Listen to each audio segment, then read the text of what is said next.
I work the third shift, which is 9 to 5 at night, which means I deliver primarily to drunks and homeless. Pretty much the entire time I'm working. I deal very rarely with sober people, and tonight we're going to take you to some places that I deliver to and prefer not to deliver to. Delivering is horrible.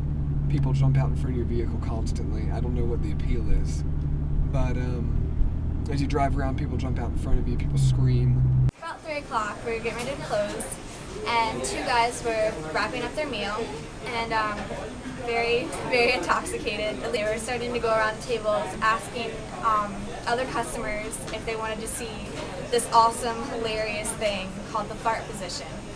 And the drunk guy was swearing that it would make him laugh, swearing it was the funniest thing they'd ever seen. And after kind of securing that no one was going to get offended by the whole obnoxiousness of it, he gets down on the floor, pulls his legs up to his head, and farts in front of the whole dining room. Unlike the day shifts, the open and midday shift, I get to see the Jimmy John's customers evolve and progress throughout the night. From around 9 to midnight, it's a lot of normal people, sober people, people that are out eating late, people that had work to do, and people that order and just want you to deliver to the union. And from around 12 to 2, drunk people, but slow, not too many people. And then 2 is when the bars close. And that's when we have bar rush, and Chapel Hill turns into this teeming cesspool of drunk people. Places have more robberies than successful deliveries here in Trinity Court. Jimmy John's hasn't told them yet that we won't deliver, so sometimes they still call us. There are a couple residents we know because they leave typically 5 or 6 cent tips, a nickel and a penny most often, and really we don't like coming down here. It's dark.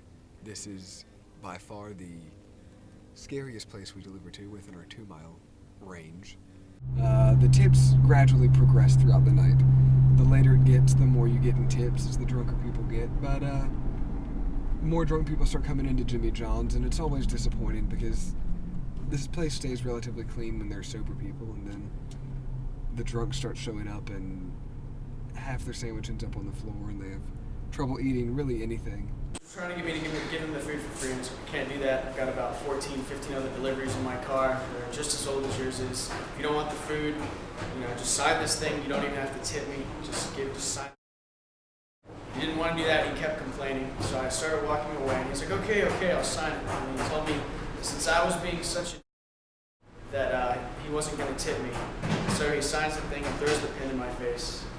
So I sit there for a split second, get thrown out 911, and cops come and just berate him for being.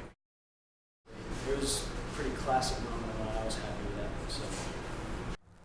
Right now we're about 2 miles south of campus, the outer reaches of where Jimmy John delivers, and there's a house right around here where I delivered about a month ago. Found my way back through these streets to a house with a single red floodlight shining on the door and no other lights. And I worked my way toward the door, knocked on the door, no one answered, called the phone number I had, no one answered, and started to leave, and apparently from the darkness heard someone say Jimmy John's in a raspy voice, turned around to find a skinny looking dirty man with a Ziploc baggie with the zipper torn off, folded the brim with pennies. And I asked him, did you order food? And he said yes, and I handed him his bag, told him his total, and he handed me the Ziploc baggie. In an effort to somehow convince him to give me cash, I said, you'll have to wait while I count this. And in the 5 seconds that it took me to look down at the bag and back up at him, he somehow managed to disappear. And I felt like the $5 he stole from me was worth me just leaving and not continuing to try to find him. There's one guy I delivered to, and There's no credit card. He claimed that he had paid with a credit card, so I just took him for his word. And I went back to the store, asked if they had the credit card, went over to his place, telling him it was going to come out of my pocket. And said he had no money. He'd already eaten half the pizza. So I was like, all right, dude, I need to get some money somehow. And told me that there's nothing he could really do. He could take my information and give me the money eventually. I was like, well, I'm going to need some collateral. So I went to his house and checked out his PlayStation 2. He didn't want to give that up. So I took a couple DVDs and said, if I don't like them, I'll come back for the money. So I just kept the DVDs. And right around here, where Millette meets Cameron, I delivered a sub. And it was about 2 o'clock in the morning. Everyone was sufficiently drunk. And somebody came staggering out of the house as I delivered the sub and saw that I was on a scooter. And instantly, their face lit up, the kind of joy you only see on a child's face around Christmas time. And he begged me for a ride, and I told him I really can't. I'm working. And he said, please, I'll give you $10 cash, which is more than I make in 2 hours. So I said, of course I'll give you a ride. Hop on the back. And he gets on and he just snuggles right up against me, wraps his arms tightly around my chest, and tells me to take him home. And we rode for about 15 minutes back through campus with him absolutely squealing with delight at every turn. The most excited I've ever seen anyone to be on a scooter, much less on the back of a scooter with another man. And told me his name, made sure I knew his address, and said he would be more than happy to always request me as his delivery boy.